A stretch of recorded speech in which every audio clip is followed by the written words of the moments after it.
పడదు, వాళ్ళంటే పడదు. ఇన్ని సంవత్సరాలు 12 years కూర్చోబెట్టడం, మేము ఒక చెరువుని కబ్జా చేసామంట. నాకేం పనిలేదు. నిజంగా మీరన్నట్టుగా కబ్జా చేస్తే ఇల్లు తగలబెట్టారో నాది వచ్చి మీరు ఉంచుతారా నన్ను? ఒక్కొక్కళ్ళు కూర్చోబెట్టి 111 జీవోలు ఏమేం చేశారు అటు చూసిపోండి, అటు చూడండి. నిజంగా ఈ రోజున తెలంగాణ రాష్ట్ర ముఖ్యమంత్రి గారికే చెప్తున్నా, రేవంత్ రెడ్డి గారికే చెప్తున్నా,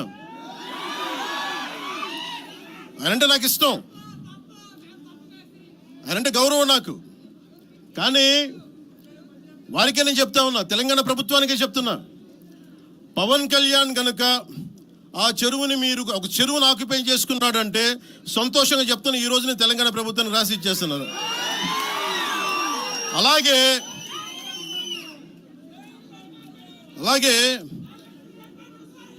లెఫ్ట్ మేము వామపక్షవాదులు అని చెప్పి ఒక ఎనలిస్ట్ మాట్లాడతా,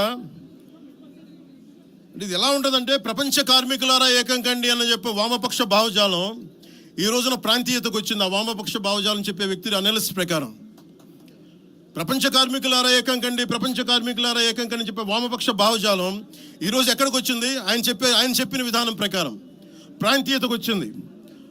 కమ్యూనిజం ఎందుకు చచ్చిపోయిందండి? ఇలాంటి వాటి వల్ల చచ్చిపోద్ది.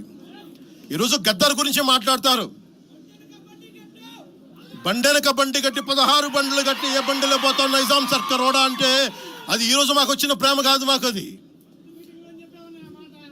నా చిన్నప్పుడు చెప్పాను ఆ మాట, తర్వాత ఫస్ట్ మీటింగ్లో చెప్పా.